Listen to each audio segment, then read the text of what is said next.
An office may open to provide care where it's needed, give back to the community, or as the realization of a lifelong dream. But it can quickly close without efficient billing and collections. I'm Adam Siladi, and welcome to this edition of the eClinicalWorks podcast. With me today is Michael Harland in Belle Glade, Florida, to speak with us about how eClinicalWorks revenue cycle management helped this already efficient practice through a transition process. Michael, thank you for being here today. My pleasure. So before we begin in the really deep questions, tell us a little bit about the practice here and what your experience was with eClinicalWorks. We're a family practice. We've been in Belle Glade for 20 years. We've had eClinicalWorks for 4 years. Our initial training was for 2 weeks. The transition was fairly painless. Everyone seems to like the system very well. We initially were doing our own billing with eClinicalWorks. That took a considerable amount of setup. We originally had MedSys, which is an Infosys software practice management package, which we were used to, so going to something different is always painful. The support from eClinicalWorks in what we had to do to set up the system was perfect, and we had no problems doing it. So it worked out well. And this is not a one doc practice either, right? No, we have 3 providers. We have a nurse practitioner, a physician's assistant, and a physician. And how many patients do you see between the? Roughly, probably average around 75 to 80 a day. You mentioned a little bit about your billing situation, that you were doing the billing yourself. Mm-hmm. Tell us a little bit more about that billing environment that you had been able to establish for yourselves. Well, we had 3 people who did billing. I was one of them, not full-time, but I always helped out, whatever needed to be done. We had 2 dedicated billing people, and they have been with us for a very long time and were very good at what they did. The reason that when we made the transition to eClinicalWorks, the training was excellent, and we really didn't have any problems with the transition. It went fairly smoothly. I mean, every software is a little bit different, but basically they all do the same thing. They're all using CPT codes and the ICD-9 codes, etc. So we got through that, and it worked well. Other than that, we had no problems. Billing, collections, accounts receivable, what kind of a state were those in? They were under control. We weren't having any problems, and when we made the transition was very smooth. I think it took us maybe 2 or 3 days to make the transition. So we really didn't see a bump in the road as far as revenue was concerned or accounts receivable. So it sounds like you had a very good handle on things through experience and through hard work and planning. Why even consider a switch from in-house billing to RC? About a year after we had gone with eClinicalWorks, our main biller went to another practice because it was closer to her house, and she lived in Wellington, Florida, and so we had to make a decision whether to try to find someone with her expertise, which would have been difficult because Belle Glade is somewhat rural, and so we were aware of eClinicalWorks billing service, and we thought it was an opportune time to make that transition. So we did, and the transition from our billing staff to eClinical's billing staff was almost, we did it in 1 day. The only thing we really had to do is make sure that they could connect to our computer systems, because we have our own server and our own database here on site, so that was a critical part. It sounds like that transition, the decision to transition, maybe just happen at the right time, right place at the right time kind of thing for you guys. So tell me a little bit about, you said the transition was simple, it took about a day. What types of planning or preparation did you have to do for that transition? Actually, not very much. The most difficult part was when we switched from our old system to eClinicalWorks. That takes some time because there are setups. It's a new system that you have to learn. That was the most difficult. But from switching from our billing system, our billing staff to eClinical's billing staff it was seamless. It happened in a day. Basically, we just had to get to know some of the key players. Of course, and we have a meeting with them every week. We have a conference with them to discuss any problems that they might have, any problems we might have. But essentially, it was turned over like a light switch. We flipped over and they took over. They know eClinical software better than anybody because they are eClinical. So they don't have a problem with that part. It's just a matter of interfacing with us and what our preferences are. But that was very smooth. And of course, when you mention those weekly meetings, you're talking about your revenue cycle management account manager, who's your point person, and it sounds like you have that regular communication so that, like you said, you can make sure you're on the same page with them. Right, and we don't, if we have a problem, we don't wait for the meeting.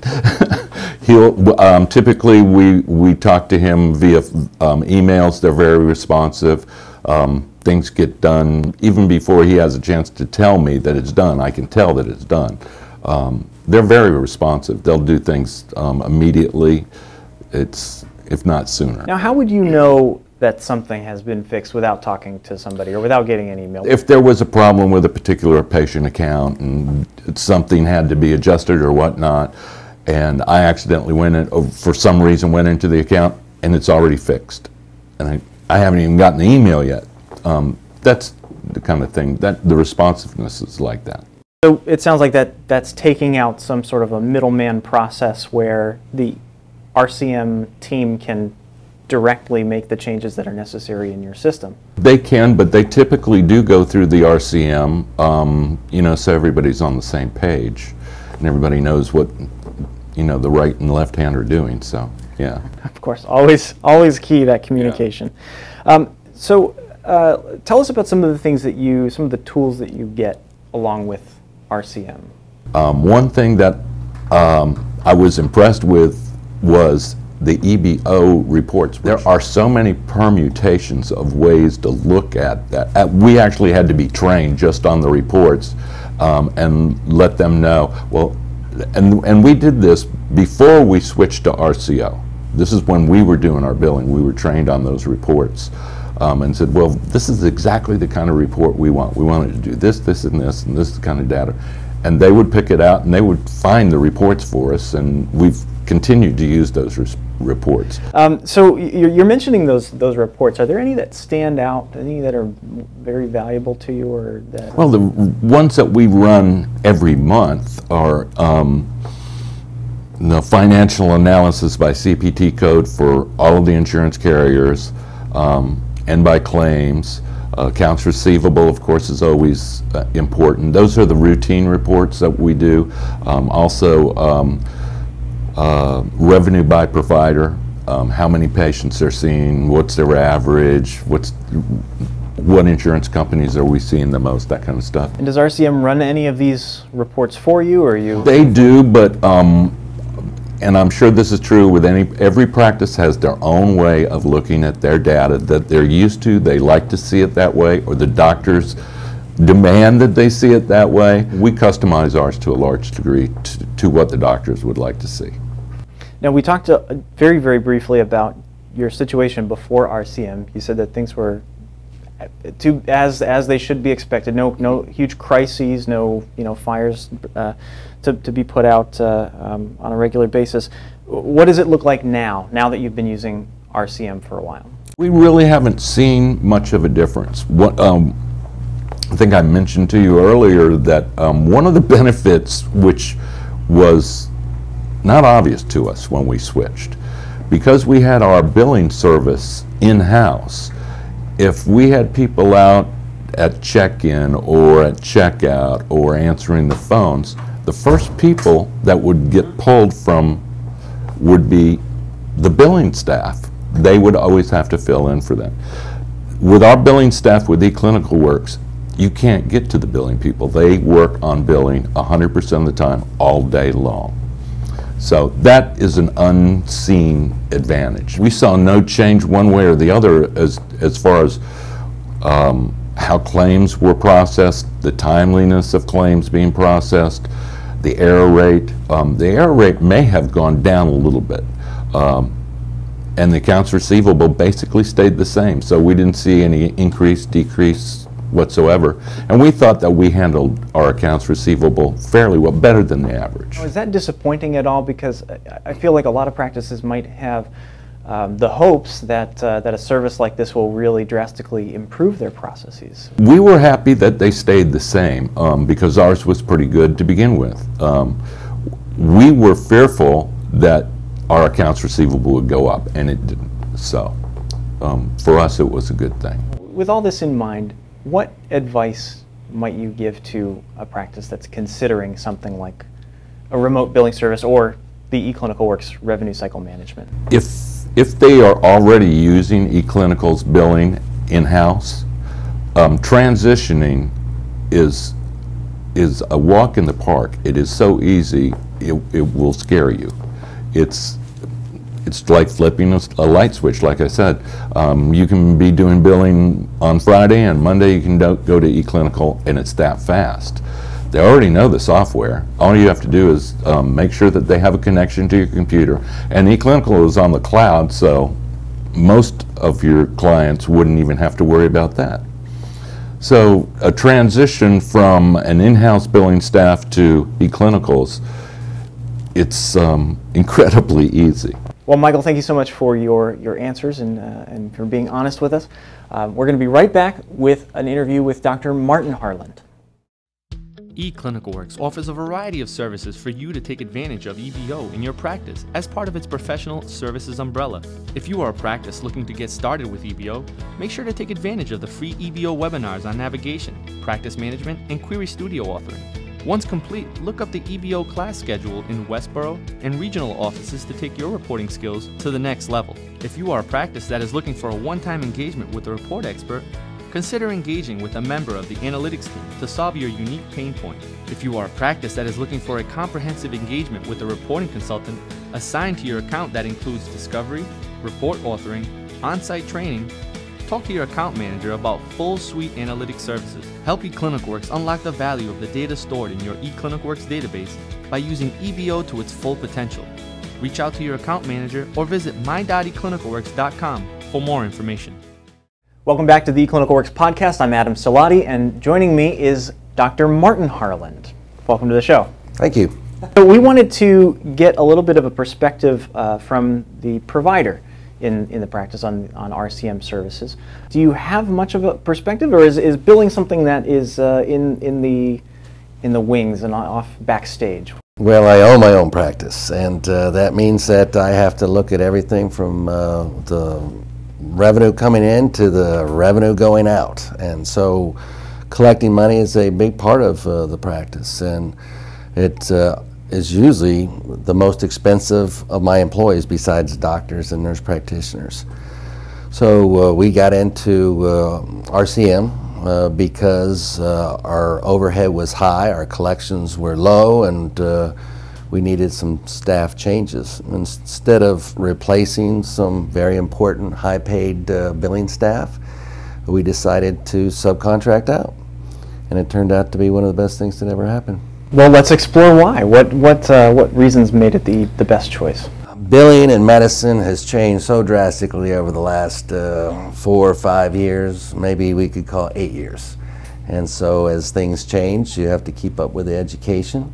It came all the way down to coding for, we sent out prescriptions, coding for meaningful use, coding for PQRS, coding for HEDIS. That's overwhelming, and if we're doing it on paper, that's even more overwhelming, especially for billing staff who don't know exactly what every doctor is doing or provider.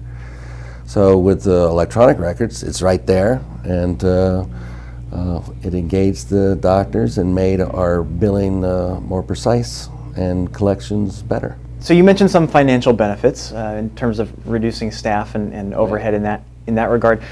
Are there any other types of benefits maybe that you've seen after implementing RCM? So instead of having a billing staff of 3 or 4, I have a billing staff of God knows how many. And all of a sudden things are getting done, and that frees up my higher end, smarter staff to make us better. And actually there were more products that RCM had that helped our practice improve. There's two things there that I want to touch on. First of all, you say free up, so I'm assuming you mean time, free up the time. And then you mentioned also that RCM comes with some other products. What other things were you able to make? Well, maybe I put it together with all of eClinical, from the messenger to you know, having patients call before their appointment time, having people call for their results, having messages about as simple as their birthday to a flu shot. That's a lot of time. The funny thing is, I even have people say, we like the new person who works in your office. And it's a computer. That's one that you don't hear all the time, so that's a nice change of pace. I've heard that, though. That's humorous. So all of this time you said we've implemented a few more tools from eClinicalWorks. What else have you done with that time? Become more efficient, actually, and we've kept up with the multitudes of bureaucracy that have been pounded upon the physician. PQRS, HEDIS, just alone, those take a lot of work. Is there any advice or final words you'd have for people who are looking at RCM services? I always believe that outside billing, they do the easy work, take the easy money, and leave the hard money for us. And I was a skeptic. I'm not a skeptic. I've saved money on staff. I've saved money on overhead. I've increased efficiency. And we're being taught and have the ability to get information through a portal or a Ask a session. Well, Dr. Harland, thank you so much for your thoughts and your time today. We appreciate you being here. And if you'd like to learn anything more about the RCM services available from eClinicalWorks, you can check them out on my.eclinicalworks.com or open a support case to get those questions answered. Furthermore, don't forget to check out our other eClinicalWorks podcast episodes on YouTube, iTunes, and my.eclinicalworks.com. For the eClinicalWorks podcast, I'm Adam Siladi. Thanks for watching. This broadcast and its contents are the sole property of eClinicalWorks and are protected by federal law and international treaties. You are strictly prohibited from making a copy of, modification of, or form of rebroadcasting or re-encoding this broadcast without prior written permission from eClinicalWorks Public Relations, except as may be permitted by law. This broadcast is provided for informational purposes only. It is intended as a personal, non-commercial use. Product specifications are subject to change without notice. Please contact eClinicalWorks Public Relations with any questions. eClinicalWorks V10 EHR is ONC HIT 2014 edition certified as a complete EHR. eClinicalWorks V10 CC 2014 955447-1.